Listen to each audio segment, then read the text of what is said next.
আসসালামু আলাইকুম ওয়া রাহমাতুল্লাহি ওয়া বারাকাতুহু। আলহামদুলিল্লাহি রাব্বিল আলামিন ওয়াসসালাতু ওয়াসসালামু আলা সাইয়্যিদিল মুরসালিন। সম্মানিত দর্শক শ্রোতা, আশা করি আপনারা সকলেই ভালো আছেন। দেশ এবং বিদেশ থেকে যারা আমাদের এই লাইভ শো অনুষ্ঠানে যোগ দিয়েছেন, আপনাদের সকলকে আন্তরিক শুভেচ্ছা ও অভিনন্দন জানিয়ে আজকের এই লাইভ শো প্রোগ্রামটি আমি কন্টিনিউ করতে যাচ্ছি। আজকে আপনারা শুনে আনন্দিত হবেন যে আমাদের এই প্রোগ্রামে যিনি অতিথি এবং আলোচক হিসেবে উপস্থিত হয়েছেন, আমাদের এই লাইভ শো অনুষ্ঠানে যোগ দিয়েছেন। আপনারা অবশ্যই দেখতেই পারতেছেন। আপনারা শুনে অত্যন্ত খুশি হবেন। তিনি হচ্ছেন আহ, বাংলাদেশের একজন প্রখ্যাত আলেমে দ্বীন। একটি নয়, তিনটি মাদ্রাসার তিনি দায়িত্বে আছেন। শাইখুল হাদিস হযরত আয়েশা সিদ্দিকা মহিলা মাদ্রাসা, কোনাবাড়ী, গাজীপুর। আবার পরিচালক জামিয়াতুল উলুম আল ইসলামিয়া মাদ্রাসা, কোনাবাড়ী, গাজীপুর, ঢাকা। এছাড়াও তিনি কোনাবাড়ী, গাজীপুর, ঢাকার ভিতরে কাদের মার্কেট বাজার, বড় মসজিদ, কোনাবাড়ী, গাজীপুর, মানে একটি গুরুত্বপূর্ণ মসজিদের তিনি সম্মানিত খতিব। তিনি আমাদের এই আহ্বানে সাড়া দিয়েছেন, সেজন্য আমি অবশ্যই আজকের মেহমানকে আন্তরিকভাবে শুভেচ্ছা জানাচ্ছি এবং অভিনন্দন জানাচ্ছি। তার এত গুরুত্বপূর্ণ সময়ে আমাদের সাথে আহ, মানে কোরআন হাদিসের কিছু কথা আজকে জনগণকে উপহার দেওয়ার জন্য আজকের এই লাইভ শো অনুষ্ঠানে যোগ দিয়েছেন, সেজন্য আমি অত্যন্ত খুশি। আজকে আমি আপনাদেরকে বলতে চাই যে আজকে আমাদের আলোচনার যে বিষয়, হেডলাইনে কিন্তু আমরা অলরেডি লিখে দিয়েছি, আপনারা অবশ্যই স্ক্রিনে দেখতেছেন যে আমরা যে মাসের ভেতরে এখন প্রবেশ করেছি সেটা কিন্তু জিলহজ মাস, খুবই গুরুত্বপূর্ণ একটি মাস। আজকে আমাদের আলোচ্য বিষয় হচ্ছে জিলহজ মাসের প্রথম 10 দিনের আমল এবং করণীয় কি কি, সেই বিষয় সম্পর্কে আজকের আলোচনা হবে। আমি আজকে আমাদের মোহতারামকে সেই বিষয়ে আলোচনা করার জন্য বলবো, তবে তার নাম আপনাদের সামনে বলে দেওয়ার মতো আর কিছু নেই। তাকে অনলাইনে এবং অফলাইনে আপনারা অনেকবার দেখেছেন। বাংলাদেশের 64টা জেলার প্রায় ম্যাক্সিমাম জায়গায় তিনি তাফসির মাহফিল করেন এবং আপনারা অবশ্যই তাকে চেনেন, অবশ্যই তাকে জানেন। তারপরেও আজকে নিয়ম অনুযায়ী, ধারাবাহিকতা অনুযায়ী নামটা আমি উচ্চারণ করতে যাচ্ছি। আলহাজ মাওলানা মোহাম্মদ মুফতি ফরিদউদ্দিন রহমানী। আমি আজকের আলোচক এবং মোহতারামকে তার গুরুত্বপূর্ণ বিষয়ভিত্তিক এই আলোচনাটা আমাদেরকে উপহার দেওয়ার জন্য অনুরোধ করছি। السلام عليكم ورحمة الله وبركاته. إن الحمد لله والصلاة والسلام على من لا نبي بعده. فأعوذ بالله من الشيطان الرجيم. بسم الله الرحمن الرحيم. والفجر وليال عشر. وقال النبي صلى الله عليه وسلم: أفضل الأيام يوم عرفة. صدق الله العلي العظيم وصدق رسوله النبي الكريم. সম্মানিত ফেসবুক বন্ধুগণ, দূরে কাছে, দেশ ও প্রবাস থেকে যারা এই মুহূর্তে আমাদের এই লাইভ অনুষ্ঠানে সংযুক্ত আছেন এবং পরবর্তীতে যারা আমাদের এই লাইভ অনুষ্ঠান মোহতারাম আনিস রহমান ফারুকী ভাইয়ের এই পেজ এবং আমার পেজ ও আইডি থেকে যারা দেখবেন, সবাইকে আমাদের পক্ষ থেকে আন্তরিক মোবারকবাদ জানাচ্ছি। মোহতারাম আনিস রহমান ফারুকী ভাই উনি আজকের বিষয়টা বলেছেন, যে বিষয়টা নিয়ে আমরা আজকে মূলত কথা বলবো। সে বিষয়টি হচ্ছে জিলহজ মাসের প্রথম 10 দিনের করণীয় এবং এই 10 দিনের গুরুত্ব ও ফজিলত কোরআন সুন্নাহর দৃষ্টিতে।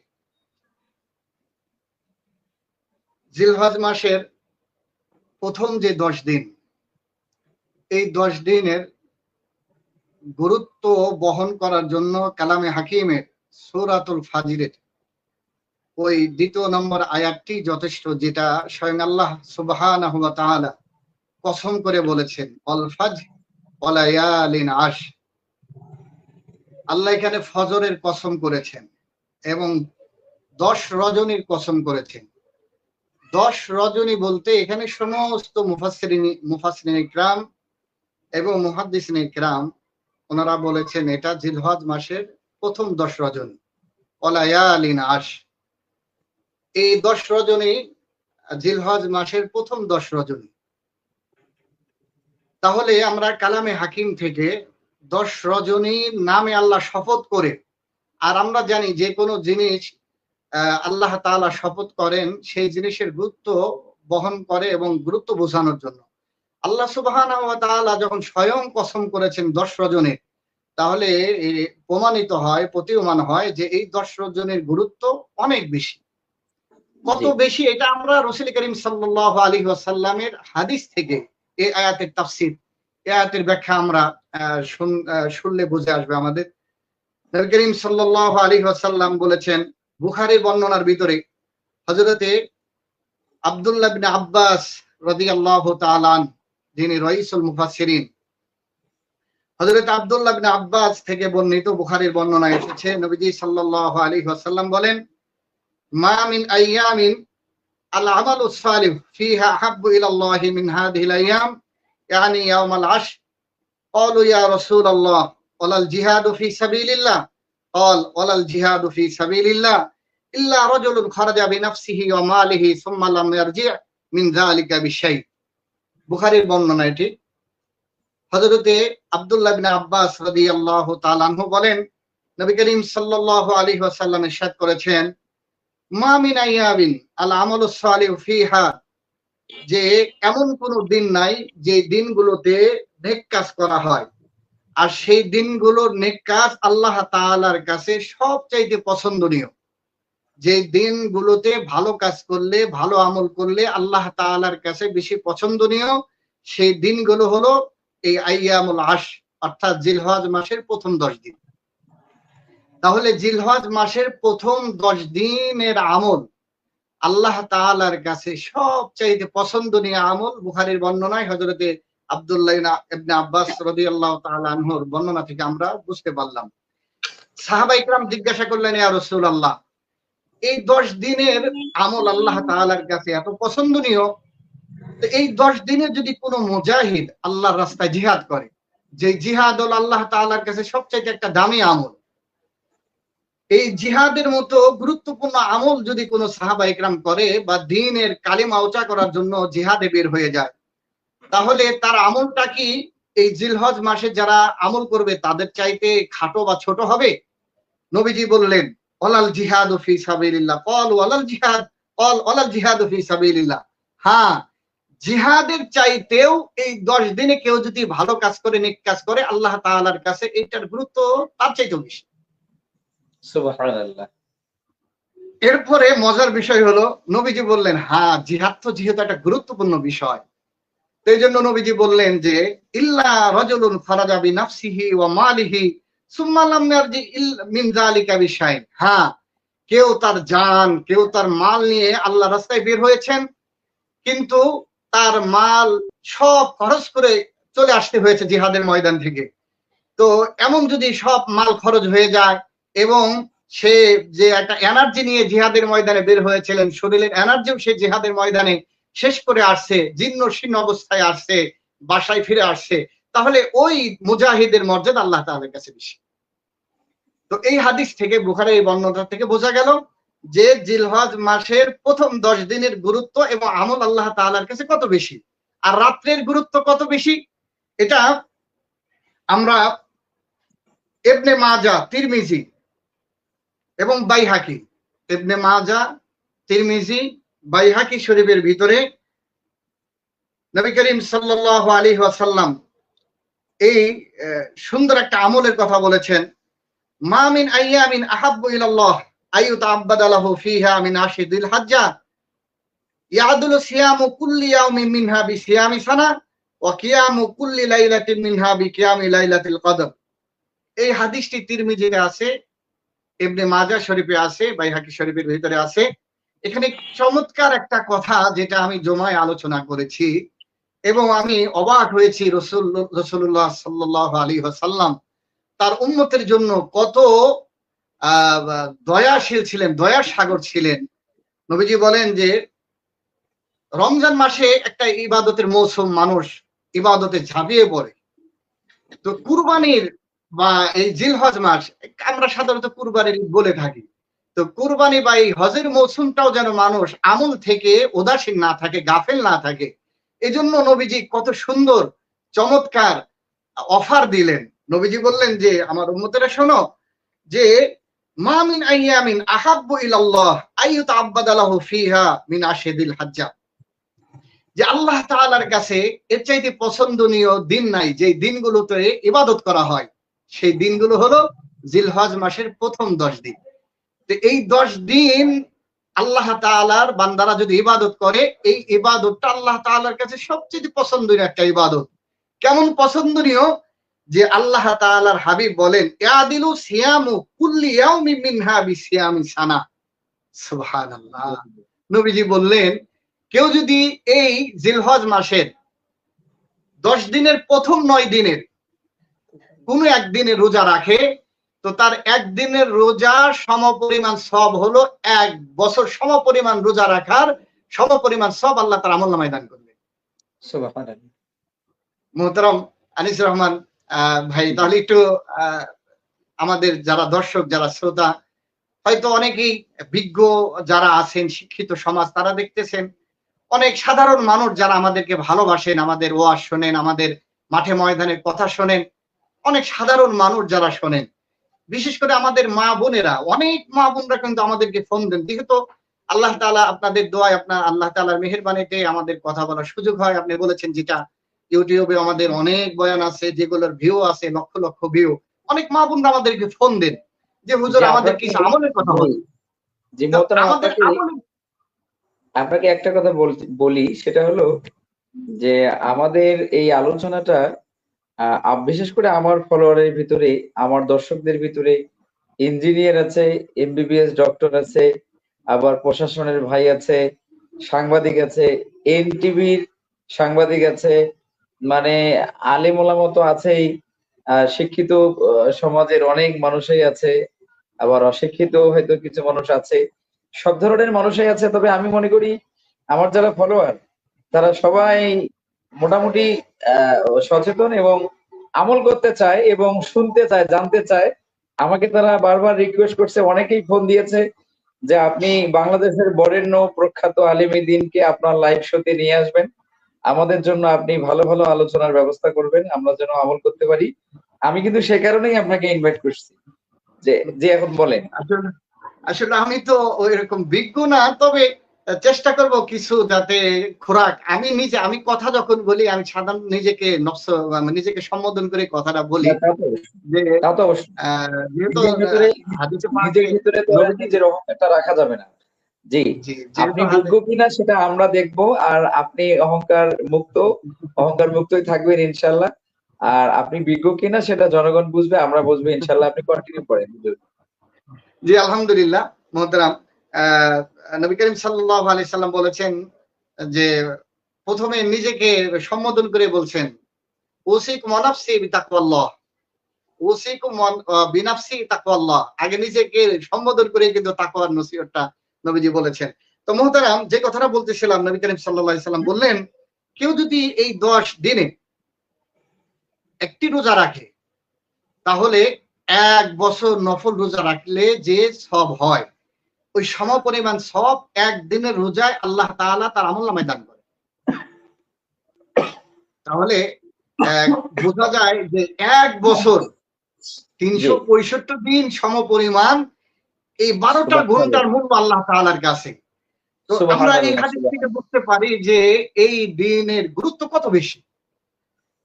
এরপরে নবীজি যেহেতু রাত্রের কথা আল্লাহ তাআলা বলেছেন ওয়ালায়ালিন আশ, রাত্রের কি ফজিলত, এই হাদিস ওই আয়াতের তাফসীর।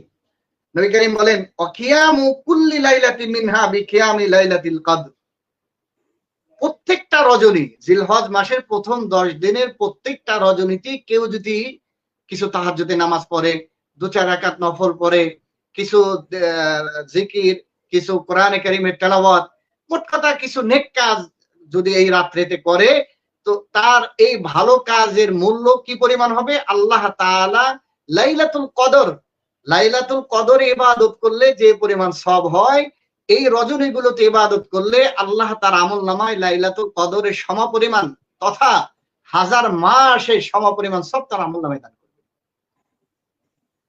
সুবহানাল্লাহ, সুবহানাল্লাহ। মানে এক রজনীর, এই 10 রজনীর এক রজনীর সমপরিমাণ 1000 মাস ইবাদত করলে যে পরিমাণ সওয়াব হয়, তার মানে 83 বছর একটা রজনীর মূল্য। আমি এই চমৎকার কথাটা রাসূলের যখন আমি মানে পড়েছি বা জুমায় আলোচনা করেছি, তখন থেকে আমি নিয়ত করেছি এটা তো আমারও দরকার। একটা অবশ্যই। রোজা যদি 1 বছর সমপরিমাণ হয়, তাহলে তো এটা আমারও দরকার। জি, অবশ্যই। আর একটা রজনীর 4 রাকাত নামাজ বা কিছু নামাজ, কিছু ইবাদত যদি 1000 মাসের সমান হয়, তো এটা আমারও দরকার। এজন্য আপনার মাধ্যমে আপনি যে সুন্দর একটা আলোচনার ব্যবস্থা করেছেন আমাদের শ্রোতাদের শোনানোর জন্য, তো এই জন্য আমি সহ আপনি সহ আমাদের যারা আমরা শুনতেছি, আল্লাহ যেন আমাদের সবাইকে আমল করার তৌফিক দান করে। অবশ্যই, ইনশাআল্লাহ। জি। এরপরে এই এই প্রথম 10 দিনের গুরুত্বপূর্ণ আরেকটা বিষয় হলো ইয়াউমুল আরাফা তথা 9 জিলহজ। ইয়াউমুল আরাফা তথা 9 জিলহজ। তো 9 জিলহজটা কত গুরুত্বপূর্ণ, এটা মুসলিমের বর্ণনার ভিতরে এসেছে। নবীজি সাল্লাল্লাহু আলাইহি ওয়াসাল্লাম বলেন যে সিয়ামু ইয়াউমে আরাফা আহতাসিবু আলাল্লাহ আইয়ুকাফিরা সানাতাল্লাতী ক্বাবলা ওয়া সানাতাল্লাতী বাদা। নবীজি সাল্লাল্লাহু আলাইহি ওয়াসাল্লাম বলেন যে সিয়ামু ইয়াউমে আরাফা, আরাফার দিবসের রোজা যারা হাজী নন, যারা হাজী যারা আরাফায় থাকেন, তাদের জন্য আসলে রোজা রাখাটা কষ্ট হয়ে যায়। তবে কেউ যদি রাখতে পারে সেটা তো নূরুন আলা নূর। জি। আর আমরা যারা আরাফার ময়দানের বাহিরে আছি, আমাদের জন্য তো এটা সহজ। তো এটার প্রতিদান কি?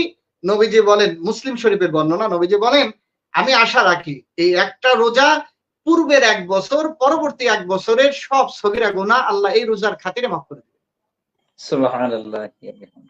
মুহতারাম, আরেকটা বিষয় হলো, যেহেতু সিয়ামের কথা আসছে, রোজার কথা আসছে, সিয়ামের এত দাম, রোজার এত দাম, এটা কারণটা কি? এটার কারণ আমরা সাধারণত সিয়ামের মাসে, রমজান মাসে আমরা এই আলোচনাগুলো শুনি বা আমরা করে থাকি যে সিয়ামের দাম হওয়ার কারণ হলো যে অসংখ্য বুখারী, মুসলিম, অসংখ্য হাদিসের কিতাবের ভিতরে, বিশেষ করে বুখারীর 1894 নম্বর হাদিস, মুসলিম শরীফে 1191 নম্বর হাদিস, হযরত আবু হুরায়রা রাদিয়াল্লাহু তাআলা আনহু বলেন কুল্লু আমালিন ইবনু আদম ইদাফুল হাসানা আশু আমসালিহা ইলা 700 জিয়াফিন ক্বালা আল্লাহু আযজা ওয়া জাল্লা ইল্লা সাওম ফাইন্নাহু লি ওয়া আনা আজিজি বিহি। হযরত আবু হুরায়রা বলেন, বুখারী মুসলিমের বর্ণনা, বনি আদমের যে কোনো আমলের প্রতিদান এটা আল্লাহ তাআলা 10 থেকে 700 গুণ পর্যন্ত বাড়িয়ে দেন, কিন্তু সিয়ামের ব্যাপারটাই ভিন্ন। এটা হাদিসে কুদসি, আল্লাহ তাআলা নিজে বলেন যে সিয়ামটা শুধু আমার জন্য, আর এই সিয়ামের পুরস্কার আমি স্বয়ং আল্লাহ দান করি। এটা তো এক বর্ণনা। আর এক বর্ণনা হলো ওয়ানা উযুজাবি, সিয়ামের পুরস্কার স্বয়ং আমি আল্লাহ। এখন মুহতারাম, যদি আমার দেশের প্রধানমন্ত্রী আমার হয়, তখন এটা আমার জন্য গর্বের বিষয়। আমার দেশের রাষ্ট্রপতি যদি আমার হয়, তাহলে আমার কোনো ভয় থাকে না, সংকোচ থাকে না, স্বাভাবিকভাবে যে আমি যে কোনো কাজ করে পার পেয়ে যাব বা আমার জন্য বহুত সুযোগ থাকবে। তো কিয়ামতের ময়দানে আল্লাহ আমার হয়ে যাবে, আল্লাহ আপনার হয়ে যাবে, আমল যে করবে তার হয়ে যাবে। তাহলে কত বড় চমৎকার বিষয়। এরপরে মুসলিমের আরেক বর্ণনায় 1904 নম্বর হাদিস, বুখারীর 1904 নম্বর হাদিস, মুসলিমের 1151 নম্বর হাদিসের ভিতরে নবীজি সাল্লাল্লাহু আলাইহি ওয়াসাল্লাম হযরত আবু হুরায়রাই বলেন লিসাইমে ফারহাতান, রোজা যারা রাখে তাদের জন্য দুইটা খুশির সময়, একটা যখন তারা ইফতারি করে, আরেকটা হলো যখন তারা মালিক অর্থাৎ আল্লাহ তাআলার সাথে যখন তাদের দিদার হবে, তখন তাদের এটা একটা আনন্দের একটা মুহূর্ত হবে, সময় হবে। এরকম অসংখ্য হাদিস আছে। আমি যদি আপনাকে মানে সময় দীর্ঘ হবে বলে আমি লম্বা করব না বিষয়টা। নবীজি সাল্লাল্লাহু আলাইহি সাল্লাম বলতেছেন যারা রোজা রাখে, শুধু রমজান মাস না, যারা রোজা রাখতে অভ্যস্ত, নবীজি সাল্লাল্লাহু আলাইহি সাল্লাম রোজা রাখতেন প্রত্যেক মাসের 13, 14, 15, যে প্রত্যেক মাসের 13, 14, 15 নবীজি রোজা রাখতেন। এরপরে আবু দাউদ শরীফের হাদিস, নবীজি সাল্লাল্লাহু আলাইহি সাল্লাম প্রত্যেক সোমবার আর বৃহস্পতিবারে রোজা রাখতেন। প্রতি মাসে ৩টা করে রোজা তো রাখতেন, ১৩, ১৪, ১৫, সোমবার, বৃহস্পতিবার। আর জি এই জিলহজ মাসের যে 10টা মানে প্রথম ৯ দিন এবং কুরবানির করার পরে কুরবানির গোশত দিয়ে মানে আহার করা পর্যন্ত যে রোজাটা নবীজি সাল্লাল্লাহু আলাইহি ওয়াসাল্লাম, আবু দাউদ শরীফের হাদিস, এই রোজাগুলো নবীজি রাখতেন। এর কারণ হলো, এবং সাহাবা ইকরামদেরকে উদ্বুদ্ধ করতেন। কিছু সাহাবা ইকরাম যারা রোজা রাখতে চাইতেন তাদেরকে বলতেন যে তোমরা প্রতি মাসে 3টা রোজা রাখো, সপ্তাহে 2টা রাখো। কোন সাহাবা ইকরাম যেরকম হযরতে আব্দুল্লাহ ইবনে আমর ইবনে আল-আস, হযরতে আমর ইবনে আল-আস এর ছেলে হযরত আব্দুল্লাহ ইবনে আমর ইবনে আল-আস, উনি রাসূলকে বললেন, ইয়া রাসূলুল্লাহ, আমি আরো একটু যুবক মানুষ, আমি আরেকটু বেশি রাখতে চাই। রাসূল বললেন, তাহলে তুমি সওমে দাউদ রাখো। হযরতে দাউদের রোজা ছিল যে উনি একদিন রোজা রাখতেন আর একদিন ভাঙতেন, একদিন রাখতেন একদিন ভাঙতেন। তো এত এই রোজা কেন রাখতেন, এই সিয়াম কেন পালন করতেন? নবীজি সাল্লাল্লাহু আলাইহি সাল্লাম বলতেছেন যে দেখো, যে ইন্না ফিল জান্নাতি বাবান ইকালু লাহু রায়্যান, জান্নাতে একটা দরজাই থাকবে রোজাদারদের জন্য। যারা রোজা রাখবে এই রোজাদারদের জন্য এই দরজাটা খুলে দেওয়া হবে। রোজাদারদের প্রবেশ শেষ হয়ে যাবে, ওই দরজাটাও আল্লাহ তাআলা বন্ধ করে দিবেন। এরপরে আপনার মুসলিম আর বুখারী, এটাও মুসলিম বুখারীর বর্ণনা, নবীজি বলেন যে কেউ যদি মান সামা ইয়ামান ওয়াহিদান ফি সাবিলিল্লাহ আবাদাল্লাহু ওয়াজহু আলিনা 70 আমান, কেউ যদি আল্লাহ তাআলাকে খুশি করার জন্য একদিন রোজা রাখে, আল্লাহ তাআলা তাকে জাহান্নাম থেকে 70 আমা 70 বছর জাহান্নাম থেকে তার দূরত্ব তৈরি করে দেবে। মানে 70 বছরের রাস্তা জাহান্নাম থেকে তার জন্য আল্লাহ তাআলা দূরত্ব তৈরি করে দেবে। তো এই জন্য মুহতারাম, এই প্রথম 9 দিন বা 10 দিনের রোজার গুরুত্ব এত বেশি যে একদিন রোজা রাখলে 1 বছর নফল রোজা রাখার সমপরিমাণ সব আল্লাহ সুবহানাহু ওয়া তাআলা দান করবেন। তাহলে আমরা বুঝতে পারলাম যে প্রথম 10 দিন আর প্রথম 10 রজনীর গুরুত্ব। এখন আমরা জানবো হলো যে এই 10 দিনে আমরা কি আমলগুলো বেশি করতে পারি। এখানে একটা প্রশ্ন আছে আপনার কাছে আমার, সেটা হলো দর্শকদের পক্ষ থেকে আমার প্রশ্ন, সেটা হচ্ছে যে মানে আল্লাহ রাসূল সাল্লাল্লাহু আলাইহি ওয়াসাল্লাম বিভিন্ন হাদিস বলছেন এই 10 দিনের ব্যাপারে, এই ফজিলত সম্পর্কে অনেক হাদিস বলছেন। আপনার বক্তব্য এবং দালিলিক ভাবে যেটা প্রমাণিত হলো যে একদিন রোজা থাকলে তার সামনের 1 বছর এবং পিছনের 1 বছরের জীবনের সগীরা গুনাহগুলোকে আল্লাহ মাফ করে দিবেন। তা এখানে প্রশ্ন হলো যে মানে কবিরা গুনাহ কি মাফ হবে না? জি, একটা চমৎকার একটা প্রশ্ন করেছেন, গুরুত্বপূর্ণ বিষয়। আসলে এই রোজাগুলো যেহেতু নফল, জি আমরা এই গুরুত্ব অবশ্যই, কিন্তু রোজাগুলো যেহেতু নফল, তো সেই হিসাবে এই হাদিসের ব্যাখ্যায় মুহাদ্দিসিন ইকরামগণ এই হাদিসগুলোর ব্যাখ্যায় ওনারা লিখেছেন যে আল্লাহ ইচ্ছা করলে সবই মাফ করতে পারেন, কিন্তু কবিরা গুনাহ মাফ হওয়ার জন্য শর্ত হলো তওবা। তওবা করতে হবে। কবিরা গুনাহ মাফ হওয়ার জন্য শর্ত হলো তওবা করতে হবে। জি, তওবা করতে হবে ইনশাআল্লাহ। জি, তারপরে কন্টিনিউ করেন।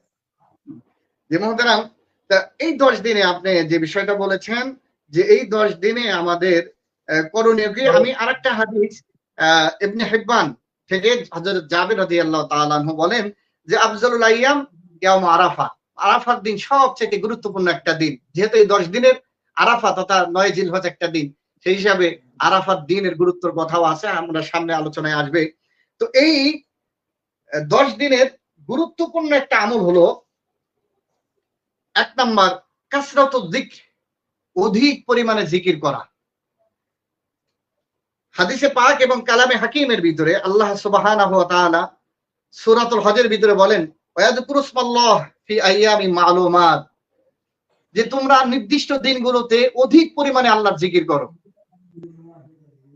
এবং সূরাতুল হজের এই হজের আলোচনার ভিতরে অধিক পরিমাণে জিকির করার কথা একাধিকবার আল্লাহ তাআলা বলেছেন।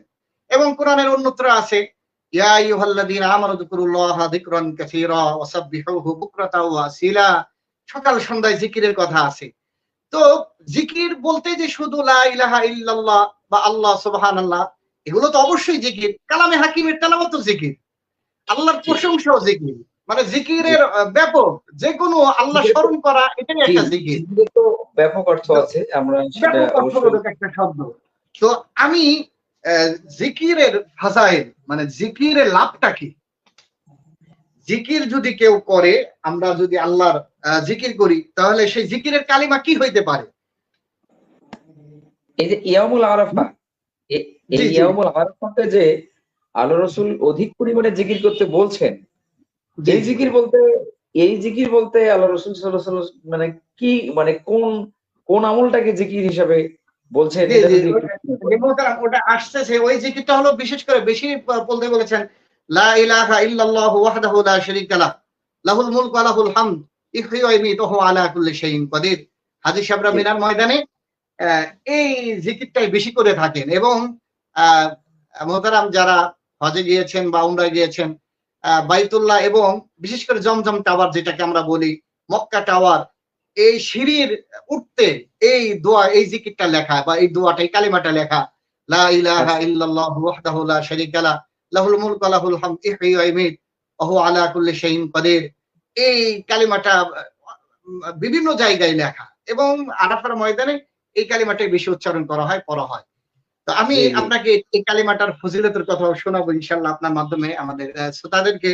তো জি, হযরত সামুরা ইবনে জুনদুব রাদিয়াল্লাহু তাআলা আনহু বলেন, এটা মুসলিম শরীফের 2037 নম্বর হাদিস। হযরত সামুরা ইবনে জুনদুব বলেন, আহাব্বুল কালামি ইলাল্লাহি আরবাআ, আল্লাহ তাআলার কাছে সবচাইতে পছন্দনীয় কালিমা হলো চারটি। এক, সুবহানাল্লাহ; দুই, আলহামদুলিল্লাহ; তিন, লা ইলাহা ইল্লাল্লাহ; চার, আল্লাহু আকবার। তাহলে এক নাম্বার হলো যে এই নির্দিষ্ট দিনগুলোতে অধিক পরিমাণে জিকির করা, যেটা আল্লাহ তাআলা বলেন, ওয়াযকুরুসমাল্লাহ ফি আইয়ামিন মালুমাত, তোমরা নির্দিষ্ট দিনগুলোতে অধিক পরিমাণে জিকির করো। তো সেই নির্দিষ্ট দিনগুলোতে অধিক পরিমাণ জিকির, আপনি যদি প্রশ্ন করেন তাহলে কি জিকির করব, তাহলে যেটা আপনি প্রশ্ন করেছেন, আমি যেটা উত্তর দিয়েছি ওটা একটা, তো অবশ্যই সাথে এটাও হইতে পারে, যেহেতু নবীজি বলছেন আহাব্বুল কালাম ইলাল্লাহি আরবা, আল্লাহ তাআলার কাছে সবচাইতে পছন্দনীয় কালিমা চারটি, সুবহানাল্লাহ, আলহামদুলিল্লাহ, লা ইলাহা ইল্লাল্লাহ, আল্লাহু আকবার।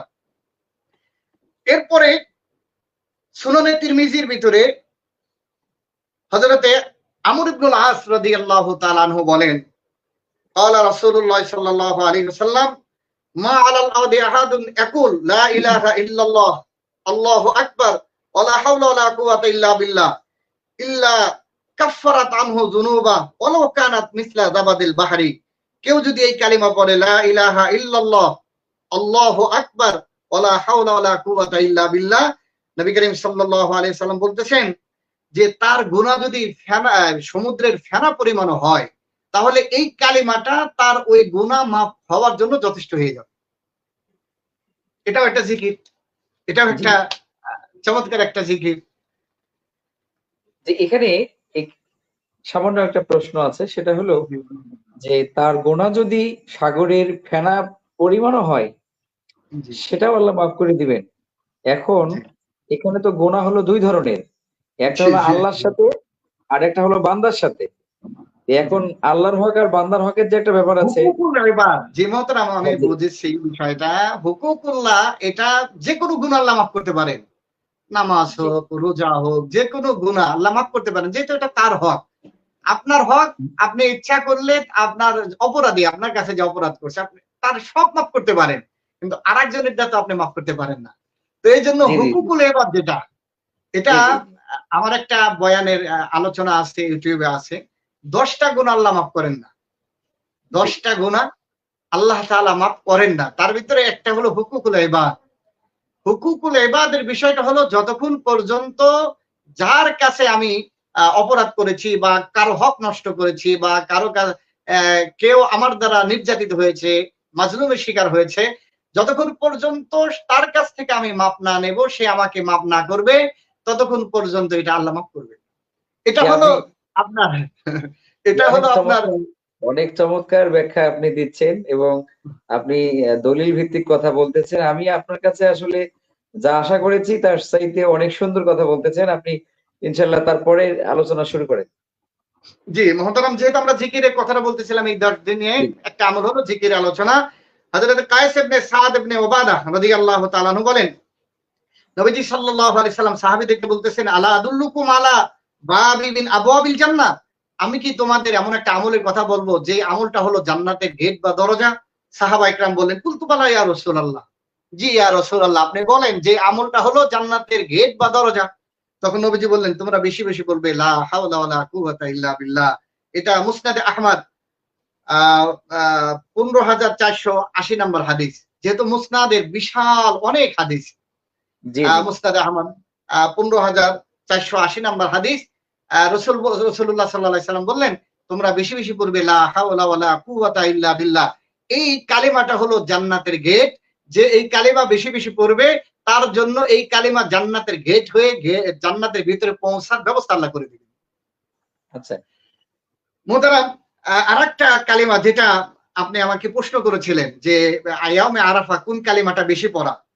হযরত আবু হুরায়রা থেকে বর্ণিত, নবীজি সাল্লাল্লাহু আলাইহি ওয়াসাল্লাম বলেছেন, এই হাদিসটি বুখারীর বর্ণনার ভিতরে এসেছে 3293 নম্বর হাদিস, 3293 নম্বর হাদিস বুখারীর বর্ণনার ভিতরে এসেছে। নবী করিম সাল্লাল্লাহু আলাইহি সাল্লাম বলেন, হযরত আবু হুরায়রা রাদিয়াল্লাহু তাআলা আনহু থেকে, মান ক্বালা লা ইলাহা ইল্লাল্লাহ ওয়াহদাহু লা শারীকা লাহু লাহুল মুলকু ওয়া লাহুল হামদ ওয়া হুয়া আলা কুল্লি শাইইন কাদির।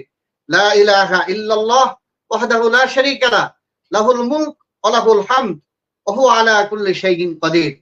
এই যে কালিমাটা, যেটা ইয়াউমুল আরাফায় বলা হয়, আর লা ইলাহা ইল্লাল্লাহ ওয়াহদাহু লা শারীকা লাহু লাহুল মুলকু ওয়া লাহুল হামদ, সাথে ইহয়ি ওয়া ইউমীত ওয়া হুয়া আলা কুল্লি শাইইন কাদির। আরেক বর্ণনা আরেকটু বেশি আছে, বিয়াদিহিল খায়র ওয়া হুয়া আলা কুল্লি শাইইন কাদির। আর এখানে যেটা বর্ণনা করেছেন সেটা হলো একটু সংক্ষেপ সহজ করার জন্য। তো এই কালিমা যারা পড়বে তাদেরকে আল্লাহ তাআলা 5টি পুরস্কার দান করবে। সুবহানাল্লাহ। এই কালিমা যারা পড়বে তাদেরকে আল্লাহ তাআলা 5টি পুরস্কার দান করবেন। সেটা হলো দিনে রাতে ফিয়াউমি মিয়াতা মাররা, এই কালিমা লা ইলাহা ইল্লাল্লাহ ওয়াহদাহু লা শারীকা লাহু লাহুল মুলকু ওয়া লাহুল হামদ ওয়া হুয়া আলা কুল্লি শাইইন কাদির। এই কালিমাটা, এই জিকিরটা কেউ যদি দিনে রাত্রে, আমাদের মা বোনেরা হোক, আমাদের পুরুষ ভাই বন্ধুরা হোক, যাই হোক না কেন, আল্লাহর বান্দা বান্দি কেউ আমল করলে 100 বার, তার জন্য 5টা পুরস্কার। একটা হলো এদরা আশারা রিকাবিন, 10টি গোলাম আজাদ করলে যে পরিমাণ সওয়াব হয়, এই 100 বার আমল করার বিনিময়ে আল্লাহ তাআলা তার আমলনামায় 10টি গোলাম আজাদ করার সমপরিমাণ সওয়াব দান করবে। তো 10টি গোলাম মানে অনেক বড় বিষয় ওই জামানার। 2 নাম্বার, অকুতিবাত লাহু মিয়াতু হাসানা, তার আমলনামায় আল্লাহ তাআলা 100 হাসানা লিখে দিবে। তো হাসানা অল হাসানাতু বিআশরি আমসালিহা, আমরা জানি একটা হাসানা কিন্তু সমপরিমাণ 10 নেকি, এক একটি জি হাসানা সমপরিমাণ 10 নেকি। তাহলে জি 100 হাসানা, তাহলে 1000 নেকি। জি জি সুবহানাল্লাহ। সুবহানাল্লাহ। অমহিয়াত আনহু মিয়াতু সাইয়্যা, এবং 100 গুণ আল্লাহ তাআলা তাকে, 3 নম্বর পুরস্কার, 100 গুণ আল্লাহ তাআলা তার আমলনামা থেকে মুছে দিবেন। 4 নম্বর, ওয়াকানাত লাহু হিফজান মিনাশ শাইতান, এবং আল্লাহ তাআলা তাকে শয়তান থেকে প্রতিবন্ধকতা সৃষ্টি করে দেবেন, অর্থাৎ শয়তান ওই দিন তাকে ধোঁকা দিতে পারবে না।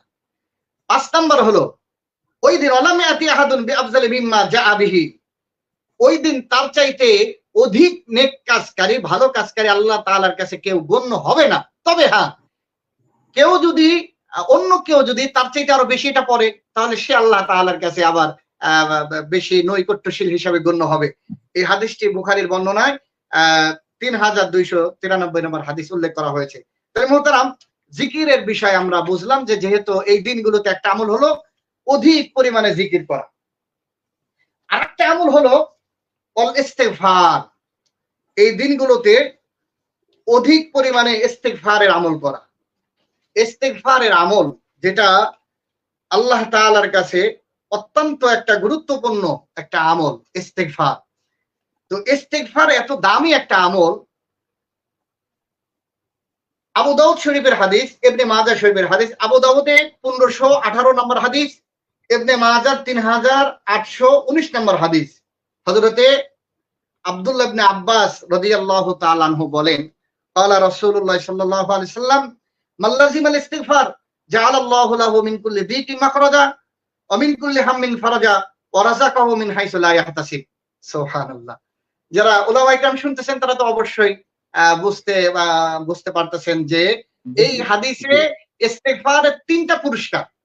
যারা সবসময় ইস্তেগফারের আমল করবে আল্লাহ তাআলা তাদেরকে 3টা পুরস্কারে পুরস্কৃত করবেন।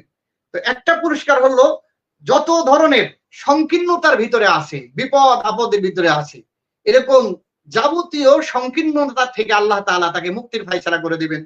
2 নম্বর, অমিন কুল্লি হাম্মিন ফারাজা, যত ধরনের দুশ্চিন্তা আছে সমস্ত দুশ্চিন্তা থেকে আল্লাহ তাআলা তাকে মুক্তির ফায়সালা করে দিবেন।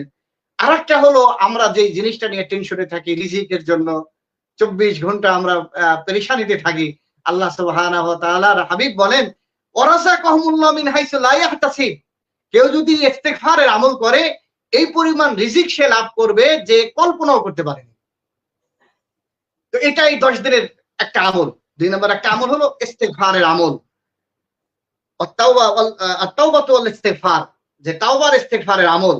আমি মুহতারাম আপনার মাধ্যমে আরেকটি ইস্তেগফারের ফজিলতের কথা, মুস্তাদরাকুল হাকিম 652 নম্বর 92 নম্বর হাদিস, মুস্তাদরাকুল হাকিম বড় একটা হাদিসের কিতাব, অনেক বড় চমৎকার একটা হাদিসের কিতাব। হযরত আব্দুল্লাহ ইবনে মাসউদ, যাকে ফকিহুল উম্মাহ বলা হয়, হযরত আব্দুল্লাহ ইবনে মাসউদ রাদিয়াল্লাহু তাআলা আনহু, যিনি উম্মতের ফকিহ ছিলেন, মুফতি ছিলেন। হযরত আব্দুল্লাহ ইবনে আব্বাস রাদিয়াল্লাহু তাআলা মান ক্বালা আস্তাগফিরুল্লাহাল আযীম আল্লাযী লা ইলাহা ইল্লা হুয়াল হাইয়ুল কাইয়্যুম ওয়া আতুবু ইলাইহি, এই ইস্তেগফারের আমলটা কেউ যদি 3 বার পাঠ করে বা আমল করে আল্লাহ তাআলা তার জিন্দেগীর সমস্ত গুনাহগুলো আল্লাহ তাআলা মাফ করে দিবেন। তার মানে সগীরা গুনাহ আল্লাহ তাআলা মাফ করে দিবেন। কে যদি এই ইস্তেগফারের আমল 3 বার করেন তাহলে আল্লাহ সুবহানাহু ওয়া তাআলা তার সগীরা গুনাহগুলো মাফ করে দিবেন। এরপরে আমাদের ফলোয়ারদের ভিতরে এমনও ফলোয়ার আছে যারা আসলে আপনার ইস্তিগফার শব্দটা হয়তো বুঝতেছে না, ইস্তিগফারটা একটু পড়ে তাদেরকে শোনান। ইস্তিগফারটা জি জি জি, এটা যেটা আমি পাঠ করেছি সেটা হলো ইস্তিগফার, মানে আমরা যেটা আস্তাগফিরুল্লাহ বলে থাকি এটা, কিন্তু এটা একটু বড়, সেটা হলো আস্তাগফিরুল্লাহাল আযীম আল্লাযী লা ইলাহা ইল্লা হুয়াল হাইয়ুল কাইয়্যুম ওয়া আতুবু ইলাইহি, আস্তাগফিরুল্লাহাল আযীম আল্লাযী লা ইলাহা ইল্লা হুয়াল হাইয়ুল কাইয়্যুম ওয়া আতুবু ইলাইহি, মুস্তাদরাকুল হাকিম 692 নম্বর হাদিস। কেউ যদি 3 বার পাঠ করে তাহলে আল্লাহ তাআলা তার জিন্দেগীর সগীরা গুনাহগুলো মাফ করে দিবেন। জি ইনশাআল্লাহ, সুবহানাল্লাহ, আল্লাহ কবুল করুক। জি আরেকটি হাদিস বুখারীর 6306 নম্বর হাদিস, বুখারী শরীফের 6306 নম্বর হাদিস। এটা হযরতে শাদ্দাদ ইবনে আউস রাদিয়াল্লাহু তাআলা আনহু থেকে প্রসিদ্ধ হাদিস। আমরা জানি সাইয়্যিদুল ইস্তিগফার নামে একটা ইস্তিগফার আছে, সে বড় একটি আল্লাহুম্মা আনতা রাব্বি লা ইলাহা ইল্লা আনতা খালাকতানি ওয়া আনা আবদুকা ওয়া আনা আলা আহদিকা ওয়া ওয়াদিকা মাসতাতাতু আউযু বিকা মিন শাররি মা সানাতু আবু লাকা বিনিমাতিকা আলী ওয়া আবু লাকা বিযামবি ফাগফিরলি ফাইন্নাহু লা ইয়াগফিরু যুনুবা ইল্লা আনতা।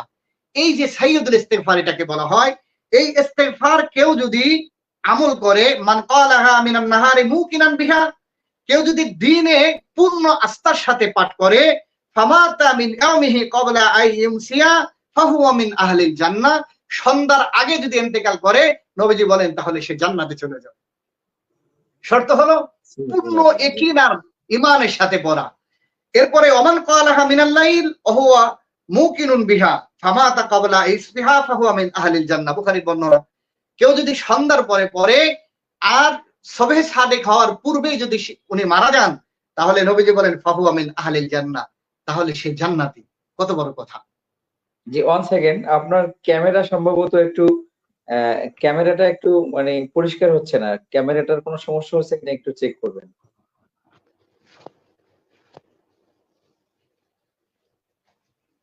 জি মুহতারাম, এখন কি ক্লিয়ার? না, এখনো ক্লিয়ার হয়নি।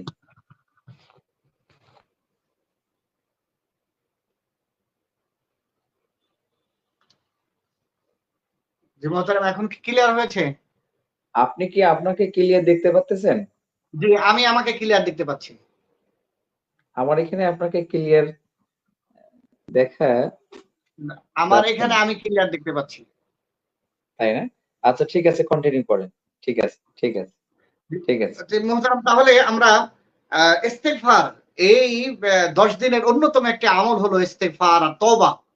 যে গুনাহ থেকে আল্লাহ তাআলার কাছে তওবা করা। নবীজি সাল্লাল্লাহু আলাইহি সাল্লাম বুখারীর বর্ণনার ভিতরে এসেছে দিনে 70 বার তওবা করেছেন এবং অন্য বর্ণনায় এসেছে নবীজি সাল্লাল্লাহু আলাইহি সাল্লাম দিনে 100 বার পর্যন্ত তওবা করেছেন। তার মানে নবীজি যখন 100 বার তওবা করেছেন, যার ব্যাপারে আল্লাহ কি বলেছেন, ইন্না ফাতাহনা লাকা ফাতহাম মুবিনা লিয়াগফিরা লাকাল্লাহু মা তাকাদ্দামা মিন যামবিক ওয়া মা তাআখার, যার আগে পরে কোনো গুনাহ নাই। জি এই মহান ব্যক্তি উনি দৈনন্দিন তওবা করেছেন 100 বার, দৈনন্দিন তওবা করেছেন 70 বার। আর আমরা আসলে তওবা আসলে করতেই জানি না, কেমন জানো। তো এই জন্য এটা এই 10 দিনের অন্যতম একটা আমল এবং এই তওবা আর ইস্তেগফারের সাথে আল্লাহ তাআলা বৃষ্টির ওয়াদা করেছেন, সন্তানাদি দেওয়ার ওয়াদা করেছেন, যেটা আমরা সূরা নূহের ভিতরে জানি।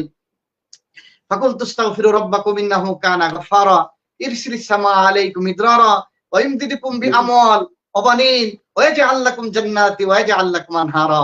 এখানে অনেকগুলো ওয়াদা দেওয়া হয়েছে, সন্তানাদি দেওয়ার ওয়াদা, বাগান বাগানে ফলমূলের ওয়াদা, এরকম চমৎকার ওয়াদার কথা আল্লাহ তাআলা বলেছেন। তাহলে মুহতারাম 2 নম্বর একটা আমল ছিল আপনার ইস্তেগফারের আমল করা, তওবার আমল করা। জি 3 নম্বর আরেকটা আমল হলো এই দিনগুলোতে যেটা করতে হবে সেটা হলো হজ আর উমরা করা। যাদের আল্লাহ তাআলা যাদের সামর্থ্য দিয়েছেন তারা এই দিনগুলোতে আলহামদুলিল্লাহ বাইতুল্লাহ যারা গিয়েছেন হাজী সাহেবরা হজ করবেন, উমরা করবেন। তো হজ আর উমরা এটা অনেক বড় ফজিলতের আমল। যে কত বড় ফজিলতের আমল, আল্লাহ তাআলা যাদেরকে সামর্থ্য দিয়েছেন তারা যদি হজ না করে তো তাদের ব্যাপারে নবী করিম সাল্লাল্লাহু আলাইহি সাল্লাম অনেক ভয়ঙ্কর কথা বলেছেন। সেটা হলো নবীজি বলেন, মান মাতা ওয়া লাম ইয়াহুজ্জা ওয়া আলাইহিল হজ ফাল্যামুত ইনশা ইয়াহুদিয়া ওয়া ইনশা নাসরানিয়া। এটা মিশকাতের বর্ণনা এসেছে। নবীজি বলেন যার উপর হজ ফরজ হলো অথচ হজ করলো না, তো সে ইহুদি হয়ে মারা যাক অথবা নাসারা হয়ে মারা যাক, আমি নবীর কোনো যায় আর আসে না। তাহলে হজ এক বুখারী শরীফের কিতাবুল ঈমানের একদম শুরুতেই নবী করিম সাল্লাল্লাহু আলাইহি সাল্লাম বলেছেন, বুনিয়াল ইসলাম আলা খামস শাহাদাতি আল্লা ইলাহা ইল্লাল্লাহ ওয়া ইকামিস সালাহ ওয়া ইতাইজ যাকাত ওয়াল হজ ওয়া সাওমি রমাযান। বুখারীর এক কিতাবুল ঈমানের শুরুর হাদিস। এখানে নবীজি বলেছেন ইসলামের যে 5টা ভিত্তি, সেই 5টা ভিত্তির অন্যতম একটা ভিত্তি হলো জিয়ারাতে বাইতুল্লাহ তথা হজ করা। তো এই হজের মৌসুমে যারা বাংলাদেশ থেকে আমরা হজে যাই, হজ করার জন্য যাই, আমরা সাধারণত হজ্জে তামাত্তু আমরা করে থাকি। বেশিরভাগ হাজী সাহেবরা হজ্জে তামাত্তু, প্রথম হজ্জে তামাত্তু, হজ 3 প্রকার, হজ্জে ইফরাদ, হজ্জে তামাত্তু, হজ্জে কিরান। হজ্জে তামাত্তু হলো যেটা আমরা বাংলাদেশিরা করে থাকি, একই সফরে 2 ইহরামে হজ আর উমরা আদায় করা। অর্থাৎ উমরার ইহরামে প্রথমে গিয়ে আমরা উমরা আদায় করব, তাওয়াফ, এরপর সাই, সাফা মারা সাই করে মাথা মুন্ডন করে আমরা হালাল হয়ে যাব। এরপরে আবার 8 তারিখ সকালে ইহরাম বেঁধে আরাফার ময়দানে, মিনার ময়দানে আমরা যাওয়ার জন্য বের হয়ে যাই, হাজী সাহেবরা বের হয়ে যায়। তা ওইখানে অনেক সময় রাত্রে, অর্থাৎ 7 তারিখ রাত্রে, 7 তারিখ দিবাগত রাত্রে, যেহেতু অনেক হাজী যার কারণে আপনার ইহরাম বেঁধে নিয়ে যায়, তো ওই দিন হজের জন্য ইহরাম বাঁধা, ওই দিন হজের জন্য ইহরাম বেঁধে হজের যে কাজগুলো আছে ওইগুলো করে হজ সম্পাদন করা। তো এটা হলো হজ্জে তামাত্তু। তো হজ্জে তামাত্তু ফজিলত কি, এবং হজ্জে ইফরাদ হলো শুধুমাত্র হজের নিয়তে বের হওয়া, হজ্জে কিরান হলো একই ইহরামে হজ আর উমরার আদায় করা, একই ইহরামে উমরা আর হজ আদায় করা, ইহরাম খোলা যাবে না হজ থেকে ফারেক না হওয়া পর্যন্ত। তো এক্ষেত্রে যেহেতু হজের বিষয়টা আসছে, হজের ফজিলতটা কি, হযরত আবু হুরায়রা রাদিয়াল্লাহু তাআলা আনহু থেকে বর্ণিত, বুখারীর বর্ণনা, বুখারীর 1650 নম্বর হাদিস, মুসলিমের 2403 নম্বর হাদিস। হযরত আবু হুরায়রা বলেন যে আল উমরাতু ইলাল উমরা। যে আমরা হজের বিস্তারিত আলোচনার জন্য আমরা আরেকদিন আপনাকে লাইভ শোতে নিয়ে আসবো ইনশাআল্লাহ। আজকে হজের বিস্তারিত শুনবো না, আজকে শুধু এই করণীয়টা কি? মানে সেইটা যদি আমাদের অলরেডি 45 মিনিট হয়ে গেছে, আমরা 1 ঘন্টার মধ্যেই শেষ করতে চাই ইনশাল্লাহ। জি, আপনি একটু কন্টিনিউ করেন, করণীয়টা কি? হজের মানে বিস্তারিত আলোচনা বলা তো সুযোগ হবে না, এটা আমি বুঝতেছি।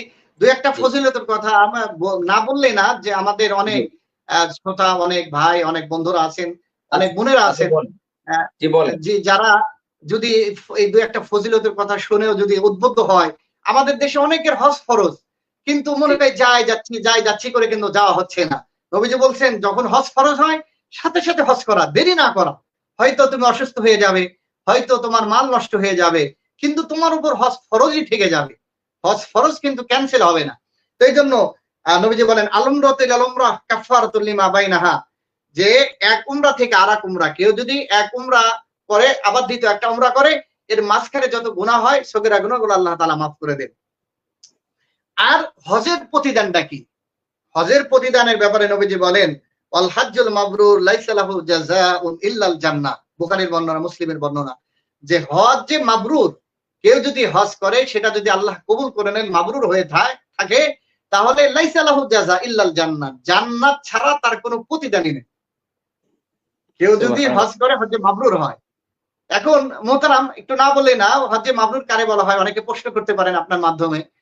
আমি তিনটা মানে খুব সংক্ষেপে, হজ্জে মাবরুরের জন্য আল্লাহ তাআলা কোরআনে বলেছেন ফালা রাফাসা ওয়ালা ফুসুক ওয়ালা জিদালা ফিল হজ, হজের ভিতরে কোনো অশ্লীল কাজ করা যাবে না, ওয়ালা ফুসুক, কোনো গুনাহের কাজ করা যাবে না, এবং ঝগড়া করা যাবে না। হাজী সাহেব মোহতারাম, আপনি গিয়ে থাকলে যে মিনা মুজদালিফা আরফার ময়দানে হাজী সাহেবরা অনেক ঝগড়া করে। আমি যেহেতু আলহামদুলিল্লাহ 22 সালে আল্লাহ তাআলা আমাকে নিয়েছেন, 18তে উমরা করার আল্লাহ তাআলা সুযোগ দিয়েছেন, আমি দেখেছি যে ওয়ালা জিদাল, মানে আল্লাহ বলছেন ঝগড়া করবা না, কিন্তু হাজী সাহেবরা এই মিনার ময়দানে, আরাফা, এই জায়গাগুলোতে অনেক ঝগড়া করে। যেহেতু হজে যান যারা, তারা একটু ধনী ব্যক্তি, তারা একটু প্রভাবশালী ব্যক্তি, তারা অন্য কোনো আচরণ সহ্য করতে পারে না। এজন্য আল্লাহ বলেছেন এইগুলো করা যাবে না। আর হাদিসে পাকেও আল্লাহর হাবিব বলেন মান হাজ্জা লিল্লাহ ফালাম ইয়ারফুস ওয়া লাম ইয়াফসুক, হজ করলো, অশ্লীল কাজ করলো না, গুনাহের কাজ করলো না, রাজা কায়ামিন ওয়ালাদাতহু উম্মু, সে যেন বাড়িতে আসলো এমন হয়ে কেবল যেন তার মা তাকে ভূমিষ্ঠ করেছে, অর্থাৎ নিষ্পাপ মাসুম হয়ে যায়। হজের বিস্তারিত আলোচনায় না গিয়ে আমরা এরপরে যে ফাজাইলের কথাগুলো, মানে করণীয় যে আমলগুলো, আমরা সংক্ষেপে, যাতে লম্বা না হয় এজন্য বাকি কথাগুলো সংক্ষেপে শেষ করে দেই। বাকি আরেকটি আমল হলো, তাহলে 3 নম্বর আমল হলো যাদের সম্ভব তারা হজ আদায় করবে, উমরা আদায় করবে, এটা গুরুত্বপূর্ণ একটা আমল। জি জি।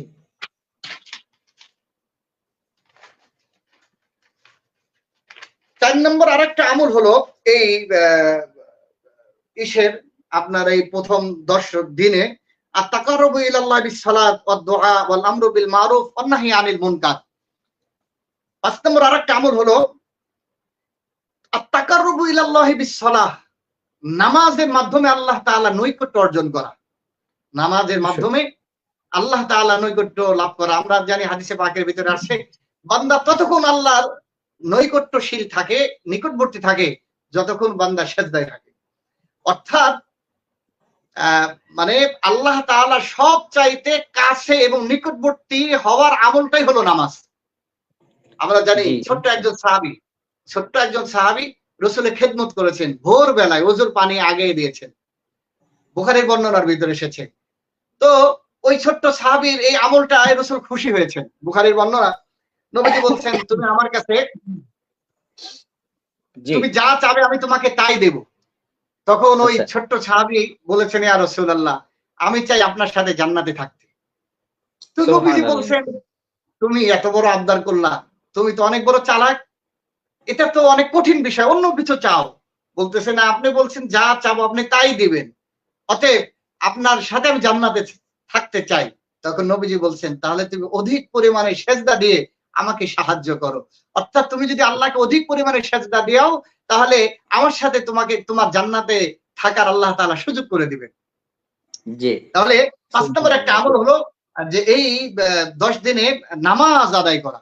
মোহতারাম, এখানে প্রাসঙ্গিক একটা কথা বলি, যেহেতু এই 10 দিনের আমাদের কুরবানির একটা বিষয় আছে, আমরা কুরবানির জন্য পশু কিনবো, গরু, ভেড়া, ছাগল, যার যার সামর্থ্য অনুযায়ী কিনবো আমরা।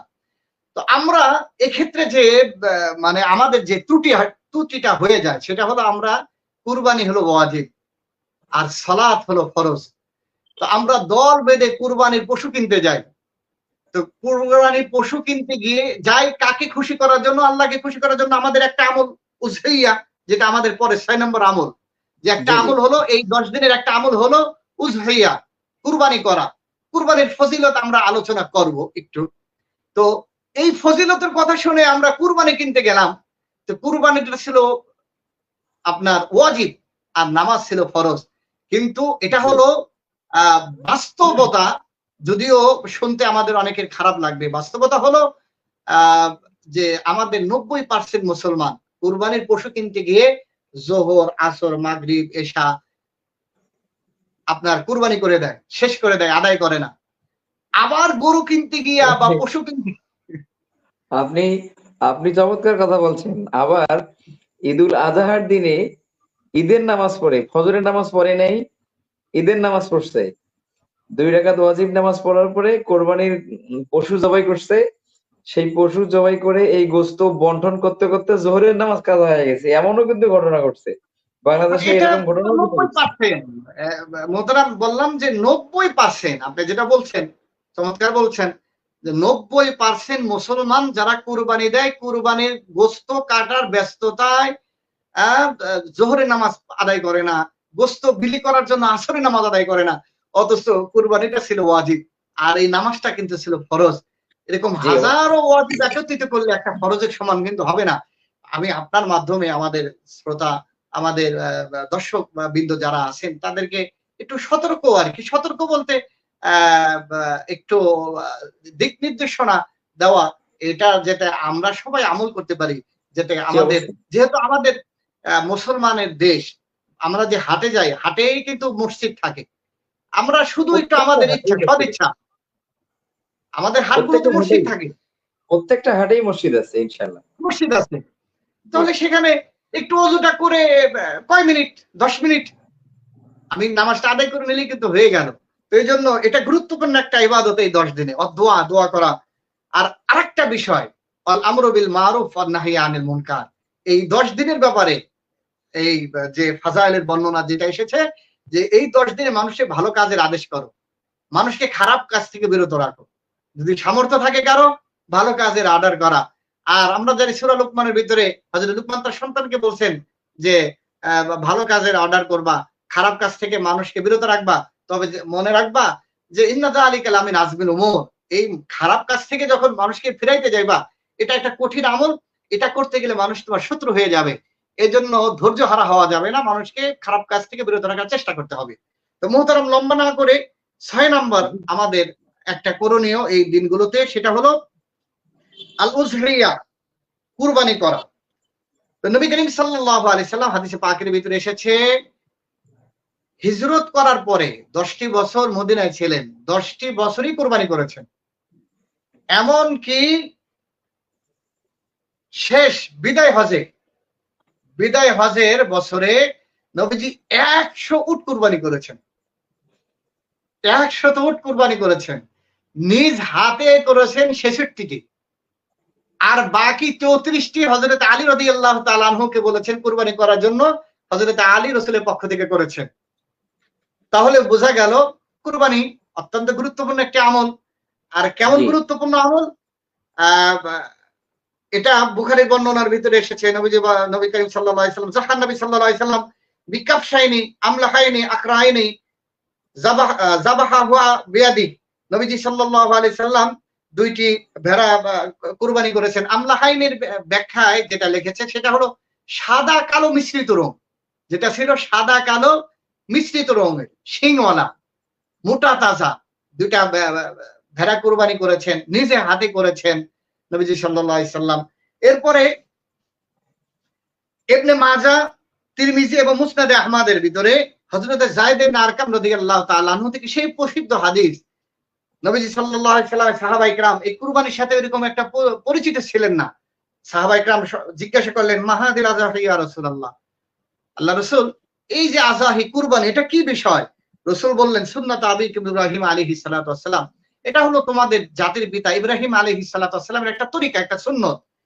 ক্বালু ফামা লানা ফিহা ইয়া রাসূলুল্লাহ, তখন সাহাবা ইকরাম বললেন ইয়া রাসূলুল্লাহ, আমরা আমাদের বাবার তরিকা সুন্নতে আমল করলে আমাদের লাভটা কি, আমাদের ফায়দাটা কি? তখন নবীজি বললেন বিকুল্লি শারাতিন মিনাস সুফি হাসানা, যে বিকুল্লি শারাতিন হাসানা, তোমরা যে পশুটা কুরবানি করবে, কুরবানির ওই পশুর প্রত্যেকটা পশমের বিনিময়ে আল্লাহ তাআলা তোমাদের একটি করে হাসানা দান করবেন। তো সুবহানাল্লাহ। স্বাভাবিকভাবে একটা ছাগল, একটা ভেড়া বা একটা গরু কি পরিমাণ পশম হইতে পারে? সাহাবা ইকরাম আশ্চর্য হয়ে জিজ্ঞাসা করলেন, ক্বালু ফাসসুফি ইয়া রাসূলুল্লাহ, আল্লাহর হাবিব, ভেড়ার তো অনেক পশম, ভেড়ার প্রত্যেকটা পশমে কি এক একটা করে নেকি দেওয়া হবে? নবীজি বললেন, হ্যাঁ বিকুল ফাসসুফু, ক্বালা ফাসসুফু ইয়া রাসূল, ক্বালা বিকুল্লি শারাতিন মিনাস সুফি হাসানা, হ্যাঁ ভেড়ার প্রত্যেকটা পশমের বিনিময়েও আল্লাহ তাআলা তোমাদেরকে একটি করে হাসানা দান করবেন। এটা মুসনাদে আহমদ, ইবনে মাজাহ এবং তিরমিজি, বাইহাকি শরীফের রিওয়ায়াতে এসেছে। এরকম অসংখ্য উযহিয়ার ফাজাইল আছে হাদিসে পাকের ভিতরে। এটা ছিল 6 নম্বর একটা করণীয় আমাদের। জি 7 নম্বর আরেকটা আমল হলো আল হিসু আলা আদাই সালাতিল ঈদ, অর্থাৎ ঈদের নামাজ আদায় করা।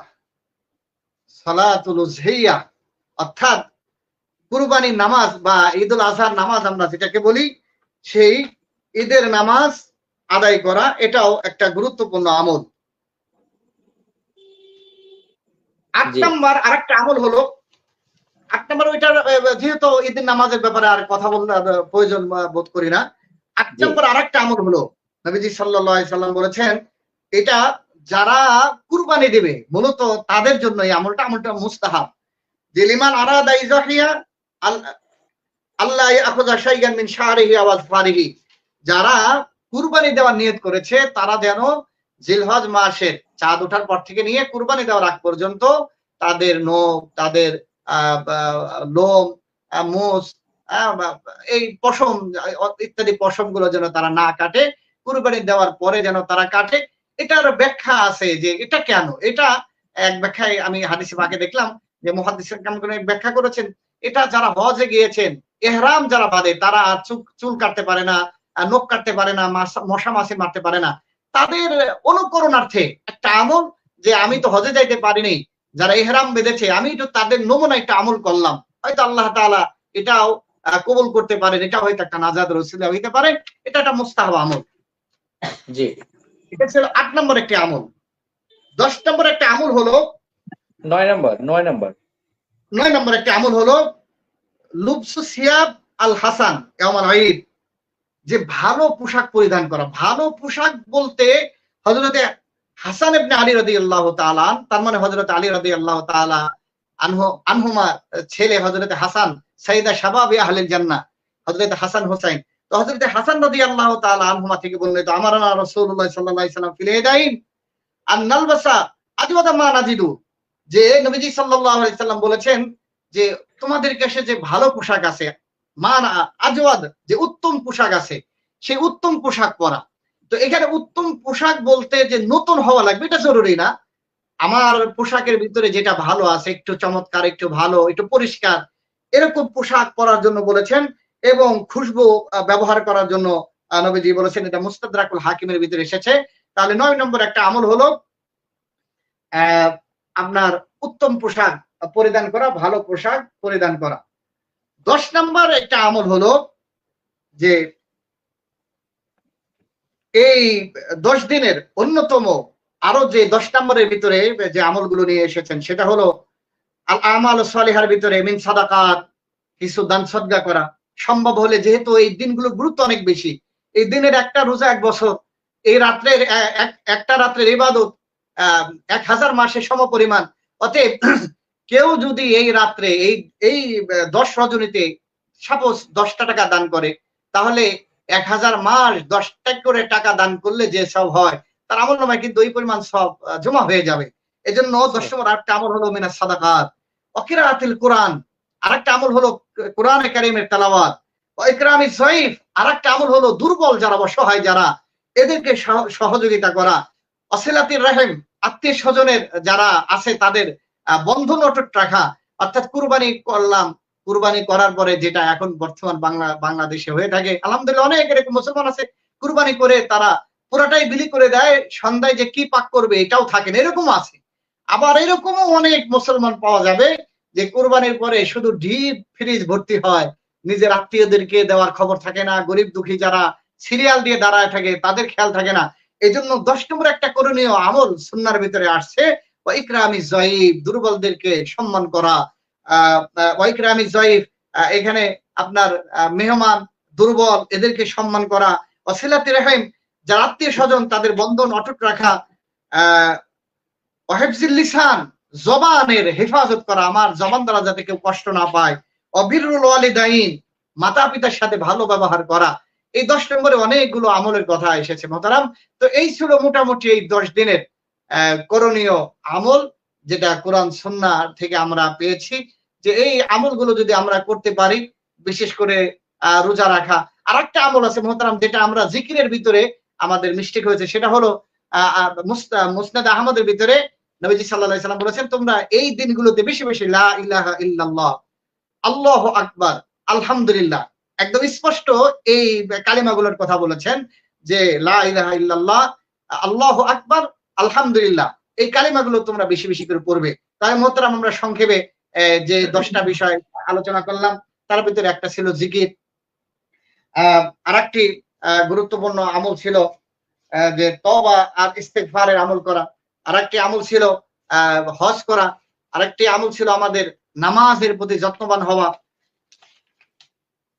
আরেকটি গুরুত্বপূর্ণ আমল ছিল রোজা রাখা, সিয়াম পালন করা। আরেকটি গুরুত্বপূর্ণ আমল হলো কুরবানি করা। আরেকটি আমল ছিল আমাদের ঈদের নামাজ আদায় করা। এরপর আরেকটি গুরুত্বপূর্ণ আমাদের আমল ছিল হলো ঈদের দিন ভালো পোশাক, পবিত্র পোশাক পরিধান করা। আরেকটি আমল যেটা আমরা শেষে বললাম, সেটা হলো সদকা করা। এরপরে দুর্বলদেরকে সহযোগিতা করা, আত্মীয় স্বজনের বন্ধন অটুট রাখা, পিতা মাতার প্রতি সদ্ব্যবহার করা, দান সদকা করা। এই মোটামুটি এই 10 দিনের করণীয় আমল, যেটা আসলে আমি আমার ক্ষুদ্র জ্ঞানে যতটুকু আমি স্টাডি করেছি, আল্লাহ তাআলা আমাকে এবং আপনার মাধ্যমে যারা আমাদের আজকের এই প্রোগ্রাম দেখেছেন এবং পরবর্তীতে যারা দেখবেন, আমাদের দর্শকবৃন্দ, আল্লাহর বান্দা বান্দি, আমাদের ভাই বোনেরা, আল্লাহ তাআলা যেন সবাইকে আমল করার তৌফিক দান করেন। আমাদের 2টা দিন অলরেডি অতিবাহিত হয়েছে, আজকে 2 তারিখ শেষ হয়ে গেল, এখন 8টা দিন আমাদের সামনে আছে। আমরা যদি আজকে যারা আমরা শুনবো, হয়তো এই 2 দিন রোজা রাখতে পারিনি, বাকি আরো 7 দিন আমরা রোজা রাখতে পারবো, আর কুরবানির দিন সহ 8 দিন। আমরা ইনশাআল্লাহ চেষ্টা করলে এখনো আমাদের সুযোগ আছে যে একদিনের রোজা 1 বছরের সব কামাই করব, একদিনের ইবাদত 1000 মাসের ইবাদতের সব আমরা কামাই করব। আল্লাহ তাআলা আমাদের সবাইকে তৌফিক দান করুন। সম্মানিত মেহমান, আমাদের অত্যন্ত গুরুত্বপূর্ণ আলোচনা আমাদেরকে উপহার দিয়েছেন। মোহতারাম, আমি একেবারেই শেষ প্রান্তে, এখন আলোচনা আমরা একেবারেই শেষ প্রান্তে এসে গেছি। আমি আপনার কাছে এই মুহূর্তে জানতে চাচ্ছি যে আপনাকে তো আমরা অনলাইনে ইসলামিক তাফসির মাহফিলের স্টেজে আমরা অনলাইনে দেখছি, আবার মানে মসজিদের বক্তব্য আমরা অনলাইনে দেখেছি। মানে যদিও আপনার সাথে আমার এখনো মানে সরাসরি সাক্ষাৎ কিন্তু হয়নি, এখনো আপনার সাথে আমার সরাসরি কোনো সাক্ষাৎ হয়নি, কিন্তু আমি আপনার আলোচনা অনেক দিন আগে থেকে শুনে আসি। আর আমার এই লাইভ শো অনুষ্ঠানে কিন্তু আমি আসলে যাকে তাকে ইনভাইট করি না, যেহেতু আমার ফলোয়ার যারা তারা মোটামুটি মানে ভালো কিছু চায় এবং ভালো কিছু শুনতে চায়, যার কারণেই কিন্তু আমি আজকে এখানে ইনভাইট করছি। এখন আমি আপনার কাছে শুনতে চাচ্ছি যে আজকে যে ধরনের প্রোগ্রাম হলো অনলাইনে টকশো আকারে, এই ধরনের প্রোগ্রাম আপনি এর আগে বিগত দিনে করছেন কিনা? আসলে আমি অনলাইনে অনেকটা পিছিয়ে যেটা আপনি বলতে পারেন। আমি সাধারণত অনেকেই আমাকে সুযোগ চেয়েছেন, অনেকেই ফোন দিয়েছেন, বিশেষ করে করোনার সময় বা তার আগে পরে, যেহেতু আলহামদুলিল্লাহ আপনাদের দোয়ায় 15 সাল থেকে আমার বয়ান ইউটিউবে যায়। আর বাকি আমি ফারেগ হয়েছি 2006 সালে জামিয়া রহমানিয়া থেকে। সেই কথা দিয়ে আল্লাহ আজিজুল হক রহমাতুল্লাহি আলাইহি, আমার বুখারীর উস্তাদ। ওই সময় থেকেই আমি প্রোগ্রাম করি। তার মানে জি। ছাত্র জমানা থেকেই মাহফিল করি, প্রোগ্রাম করি। কিন্তু আসলে লাইভ অনুষ্ঠান বা এরকম আপনার টক শো আকারে কথা বলা ইতিপূর্বে হয়নি। আমি সাধারণত বলি নাই। অনেকেই বলেছিলেন যে আমাদেরকে একটু সময় দেওয়ার জন্য। আসলে আচ্ছা, আমি ওইভাবে ব্যস্ততার কারণে দিতে পারিনি। আপনি আচ্ছা, আচ্ছা। আমার কাছে যখন ফোন দিয়েছেন আমি যেহেতু দেখলাম যে এখন একটু ফ্রি আছি। তো যদি আমার দ্বারা কিছু মানুষের ফায়দা হয়। তো জি। এইজন্য মূলত আসলে তা আ আজকে এই ধরনের অনুষ্ঠানে আপনি উপস্থিত হতে পেরে আপনি কি পরিমাণ খুশি হয়েছেন যদি বলেন? আলহামদুলিল্লাহ না আপনার মাধ্যমে আপনার অনেক ফলোয়ার আছে। তারাও দেখবে আমাদেরও যারা আছে আর তারাও দেখবে। এই ধরনের আয়োজন বাংলাদেশ শুধু নয়, সারা পৃথিবীর যত মুসলমান আছে তাদের জন্য এই ধরনের আয়োজন প্রয়োজন মনে করেন কিনা আপনি? অবশ্যই, অবশ্যই। আসলেও এখন তো আ মানুষ অনলাইন থেকে অনেক জ্ঞান অর্জন করে। জি, এখন কিন্তু মানুষ অনলাইন থেকে অনেক জ্ঞান অর্জন করে। তো এইজন্য অনেক মানুষ যারা বিদেশে আমাদের প্রবাসে যারা থাকেন, বিশেষ করে প্রবাসী ভাইরা, উনারা জি। কিন্তু আমাদের যখন রাত্র তখন উনাদের কিন্তু এখন স এ বা কেবল বিশ্রামের সময় হয়। উনারা কাজ থেকে কেবল অবসর হন। তো এইজন্য আমরা যখন রাত যেমন ১১টা তখন সৌদিতে ৯টা বাজে। অ্যা ১০, ১১, ১২ না ১২টা তখন সৌদিতে ৯টা বাজে। আমাদের যখন রাত ১১টা হয় তখন তাদের রাত ৮টা বাজে। তো এইজন্য এই টাইমটা এই রাত্রে তারা একটু Facebook চালানোর সুযোগ হয়, YouTube দেখার সুযোগ হয়। অসংখ্য প্রবাসীরা আমাদেরকে ফোন দেন। বিভিন্ন বিষয় নিয়ে। এজন্য প্রবাসে যারা জি, আছেন যেমন তারা হয়তো সরাসরি আমাদের জুমার বয়ানও শুনতে পারেন না। মাহফিলের বয়ানও শুনতে পারেন না। আপনার মতো যারা এই টক শোর আয়োজন করেন, হয়তো আপনাদের মাধ্যমে তারা এটা দেখতে পান এবং তারা জি, অবশ্যই। উপকৃত হন আশা করি এই আলোচনার দ্বারা এবং এই প্রোগ্রামের দ্বারা।